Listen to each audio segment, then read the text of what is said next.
everybody. Thank you for tuning in. PLO Professor here. First of all, I appreciate all the new subscribers, all the likes and comments, even the comments that I don't agree with. I appreciate that you guys are at least voicing your opinions, and I'll continue to comment on those. It definitely helps the channel, and yeah, we're going to dive right into it. So today we're going to talk about two things. One of the things that we're going to talk about is why you should be convincing your friends and your buddies to start playing Pot Limit Omaha. And if I can, I'll talk about stack to pot ratio as well.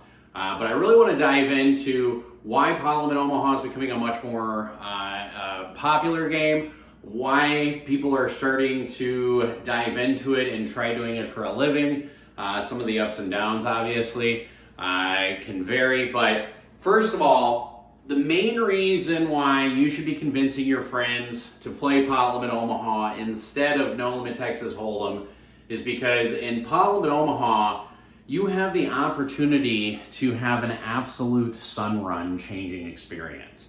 And what do I mean by that? So what I mean is if you play in a 1-3 no limit game and you have an amazing win, say you buy into a 1-3 for $500. Let's just try using apples to apples and say Pot Limit Omaha, you can buy into a 1-3 game for $500 as well. But let's say you buy into a 1-3 or even a 2-5 for $500. A lot of times in those games, if you have a big win, it's going to be like $2,000. Obviously, there are some exceptions. State of Texas, congratulations, you're kind of in a whole different separate category. But in any event, most places throughout the country, if you buy into a 2-5 no limit game for a $500 or $1,000, or you buy into a 1-3 no limit game for $500, $600, if you have a really good night, the most you can expect to win is probably around $2,000. Now, have there been times where you've won more than that? There has been. Has there been times when I've won more than that? Yes. My biggest win on a 2-5 table was somewhere around $7,600 or so, but it was a little bit of an exceptional game. Plus, it was at the end of a 24-hour session. The game was so good, I just never left it. It was in St. Louis. It was also several years ago. But generally speaking, if you're playing 2-5 no limit and you crush the table, you're going to walk away with $2,000. You're going to feel real good that you're up $2,000 because winning $2,000 in a night is not bad, right? Exactly. Now, take that same $500 buy-in, go play into a 1-3, 1-3, bring it in for 5 PLO game. And when you hear stories that people walk away with $15,000, $13,000, keep in mind that's the exception. But you also hear that a lot more when it comes to Pot Limit Omaha than it does with No Limit Hold'em. Matter of fact, I think the biggest win in a 1-3 no limit game, and I could be wrong on this, was Fireman Scott, I believe, down in Texas, won $171,000 playing a 1-3 Pot Limit Omaha game. Again, Texas is a little bit of a different story, but it gives you an example. And I'll give you just a quick story. My friend and I were playing Pot Limit Omaha down in a location in Green Bay, no longer runs the game anymore.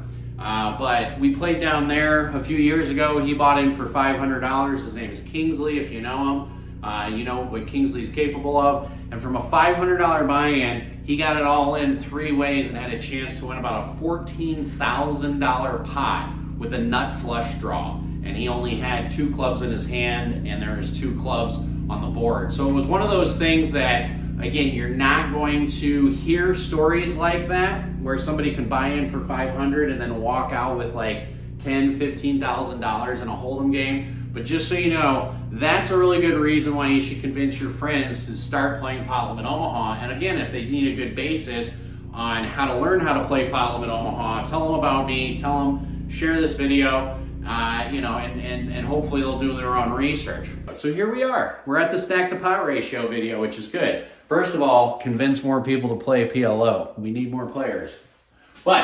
So stack to pot ratio. You ever been in that situation where there's like $400 in the pot, and you look down and you look at your opponent, and your opponent has like $500, and you're effective, 500, and you're like on the flop, and you're like, I'm not really sure what I should do in this situation. Well, hopefully watching this video will give you a little bit more of an answer. First of all, and I know I'm going to get some flack for this, but if you're in a heads-up situation and you've gotten a lot of money in pre-flop and you have pocket aces and your SPR is essentially 1-to-1, there are not too many flops that you're going to fold. GTO strategy and PLO says if you have pocket aces and there's $500 in the pot and your opponent has $500 left, just about any flop, you should just rip it in, okay? I think there's some validity to that. There's a lot of validity that I'll say, yeah, if I'm heads up with somebody and there's 400 in the pot and you got 400 left and I got aces, just about any flop. And when I say just about any flop, if you have like ace, king, jack, and the flop comes like 7, 8, 9 with all hearts, and you don't have any hearts, your whole hand is, just have nothing but black cards in your hand, that's a flop that I might be able to get away with. I might put a little bit of a feeler bet out there. I might even down bet quite a bit and just bet like $100 just to test out my opponent. Depending if I'm in position or out of position. I think if somebody checks to me and I'm in position, I'm more likely to put a bet out there. I think if I'm out of position in a scenario like that, I'm probably more likely just to check fold. But if the flop comes like, say, Jack 7 deuce, complete rainbow, that's a hand where I'm just like, yep, let's get it all in. If you've got a set of sevens or a set of jacks or a set of deuces, congratulations, take it with you. If you've got an inside wrap draw, 8, 9, 10, we're going to take our chances. Or say your opponent knows you have pocket aces because you 4-bet them, and they have something like 9, 10, jack, queen, they're probably going to call because, again, their SPR is 1-to-1. So they might flop a pair with a 2-pair draw. They're getting the right odds just like you're getting the right odds to just rip it all in because they're always going to get 2-to-1 on their money.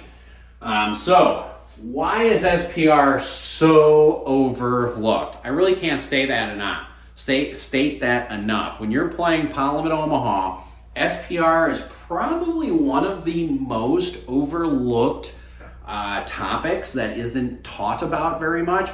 Now, it's something that I bring up in coaching a lot while I'm coaching students. I'll always say, what's their effective stack? How much are you betting? And one of the things I try to coach students on is when you're looking at a bet from an opponent and you're debating on, do I check raise, do I check pot, check value raise, or do I just flat? Even though you might have the nuts right there, you have to look at their effective stack size and say, if I raise now, am I going to force my opponent into making that decision now, knowing that they're going to get 2 draws to get there, or would I prefer for them to have 1 draw at it? So this is very important. When paying attention to SPR, okay, you make the decision, you're the driver, okay, so you make the decision, do I want my opponent to go all in right now, essentially, because if you pot it and they only have 1 pot size bet left, or do I want to put pressure on them on later rounds, primarily the turn, okay? And I'll give you a perfect example of something that recently occurred and go over it. So say, for example, you're playing Pot Limit Omaha because, again, Pot Limit Omaha is a little bit of a juicier game. And some of your friends are over there playing No Limit Hold'em, and that's perfectly fine. And let's say you wake up with a hand where you've got Jack, Queen, King, 9, and let's just say you have clubs. All right? Let's say you have the King of Clubs and the Queen of Clubs, and then this is a diamond and this is a heart in a scenario like this. And let's just say that the board comes up King, Queen, 4. With 1 club. So we've got the 4 clubs, and then we've got a diamond, and then we have a spade here. Okay, so this comes up on the flop, and let's say your SPR, your stack to pot ratio, say there's $300 in the pot, but your SPR, you have $3,000, so you don't have to worry about it. But your opponent over here, say he only has $1,000. Okay, so this is what we call a 3-to-1 SPR. His stack to pot ratio is about 3 times what the pot is, or 3.33 for all those who want to get specific. In a scenario like this, when the flop comes up and you're in position, you have to make the decision, am I going to bet full size pot? Because if I bet pot and now all of a sudden there's $900 in the pot, my opponent is going to be left minus the 300, they're going to be left with $700. Now their SPR is going to be less than 1, okay? When you get to the point where you're less than 1 in SPR, people tend to make the decision to either run with it and go all in, or they end up folding, okay? And you can take this scenario either way that you want. Flops king, queen, 4, complete rainbow. You have king, queen, jack, 9, or your opponent has king, queen, jack, 9, and then just make up whatever you want over here. You've got 9, 10, jack, ace, or you've got ace, 10, jack, or you got pocket 4s, whatever the case may be, okay? Say you have a hand that's really good. In either scenario, you have to figure if you bet pot and your opponent calls, they're left with a 1-to-1 SPR, which means there's not too many turns that they're gonna fold if they're already on a draw. Professor, what do you mean by that? Well, let's take the scenario. Say you got king, queen, jack, 9, board's king, queen, 4, and let's say your opponent has ace, 10, jack, X, okay? So they have a complete wrap. They need any 9, there's 4 9s, they need any 10, there's 3 10s, any jack, there's 3 jacks, any ace, there's 3 aces, right? So at this particular junction, they have 13 outs, which means on the flop, they're getting there like 48% of the time to 52% of the time, depending on everybody else's cards. But so they know they're about a 50-50 ratio. So in this scenario, if you end up betting pot and it gets to them, they're gonna look down at their stack and they're gonna say, well, if I call this, I have less than a 1 SPR, so I probably should just rip it all in. This is one of the beauties of Pot Limit Omaha is people can play their hands perfectly correctly the entire time, and you're gonna have a winner and you're gonna have a loser, and people really shouldn't be that upset about it because they got the right odds, okay? So if you're the gentleman with the ace, 10, jack, and you're looking at a $300 bet into a $300 pot on a king, queen, 4 scenario, you should probably just rip it in because your SPR is pretty low. But let's take the flip side. Say you have ace, 10, jack, or say you have this hand over here, and you recognize your opponent's got $1,000 in their stack. You know they're the type that they don't mind getting it in on a draw, and you say, you know what? I want to put more pressure on them. I want to win this pot, but I also want to preserve my chips, and I want to give them the least amount of proper odds as possible. When you notice that their stack is going to be less than a 1-to-1 SPR, you can start doing things like betting $100, betting $150, bet half pot, bet a third of pot. Okay, most PLO bets are generally going to be either a third, a half, or 3/4 pot size bets when it comes to the flop. Of course, you get people who just bet pot, and that's all they know is pot, and that's fine. I guess I should add that in here too, pot. Okay. Usually if you see somebody who just keeps saying pot, they don't care about SPRs. What they care about, and I've gone over this, is what they have in their hand compared to what they have in the board. But in a situation like this where you have $300 in the pot and you've got a top 2 pair with a gutter ball, and you notice that your opponent has $1,000, you could say, well, you know, if I bet pot and they have some kind of draw, they're just gonna get it all in with me. Which, by the way, king, queen, jack, 9 isn't gonna mind getting it all in, especially since they have a few of those blockers. But let's just say you're a little bit on the conservative side, or maybe your bankroll's a little bit lower and you just want to play it a little closer to the chest. Whatever, you got a mortgage payment due or rent due next week, you want to make sure you don't piss it away in a poker game. Everybody's a little bit different, you know what I'm saying? So let's say you end up betting 150 instead.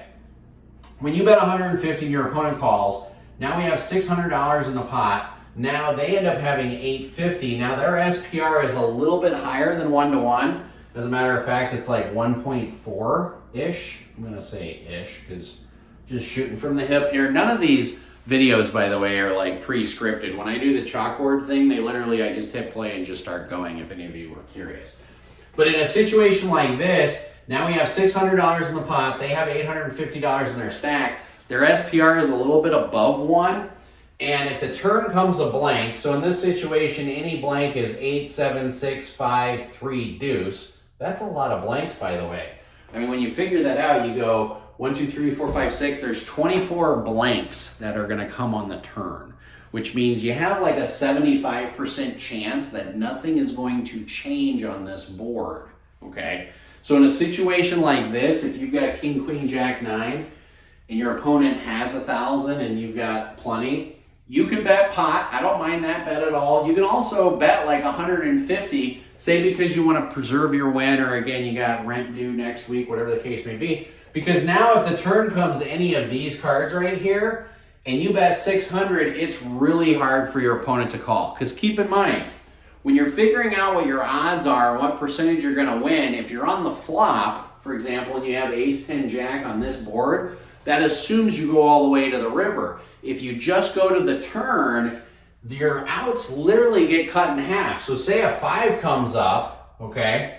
All of a sudden, you still have 13 outs, not your outs. Your outs don't get cut in half, but this percentage all of a sudden drops to somewhere around 25%. It'll cut in half. So let's just say now they have a 25% chance of winning. Well, what did the professor say? If you always have a 33% chance of winning, you're getting the right odds, right? That's right. Tommy in the back, that's a good point. He says, yes, you're always getting the right odds if you have a 33% chance to be a break-even player.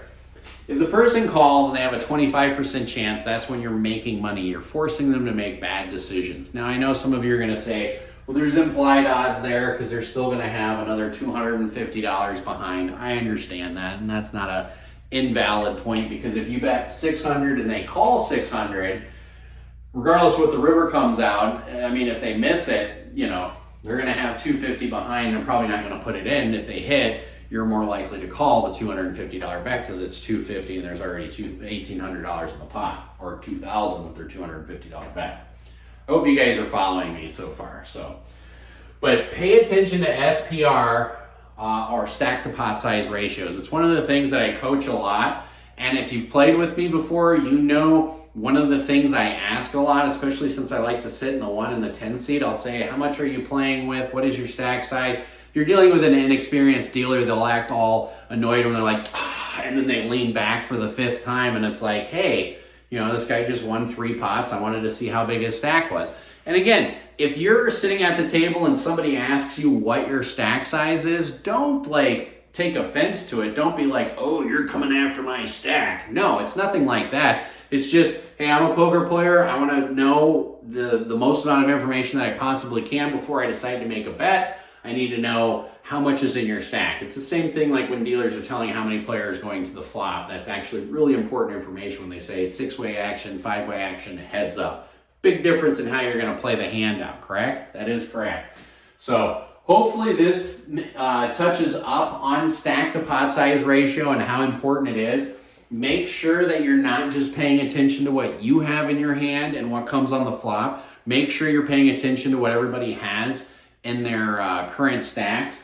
And yeah, pay attention to other people when you're playing poker. I guess it's one of those things, poker is a game of observation, if you will. And then, of course, gut reads, feels, and then, you know, sucking out on people. So hopefully this helps you guys. You know, there is a little bit I could dive into when it comes to online stack to pot ratio. The challenge that you run, and I'm just going to make this comment pretty brief, but the challenge that you run into with online play is that you're only ever going to be left with 100 big blinds. So on a 1-2 PLO, you're only buying in for $200. So a lot of situations when you see online, people will end up 3-betting, and you get a lot more folds online because people's SPR after a 3-bet pre tends to be about the 1-to-1 ratio. So they know online, oh, if I fold, I can just get to the next hand. If I call, I'm going to have about a 1-to-1 SPR. And if my opponent has pocket aces and I flop top pair, we can get it all in, and neither one of us are playing the hand necessarily wrong, depending on what the flop is and everything else and who your opponent is. Of course, there's all those other factors. But in any case, I hope this helps you guys out. Let me know what you guys think. Always hit the like and subscribe. Go ahead and leave me some comments. I appreciate it. And I know this is a short video, especially with all the new subscribers that came on board, which I appreciate. But keep sharing. Hopefully we can get some more PLO players. And hopefully I'll see you guys at the felt. So as always, everybody, play smart and run like a god.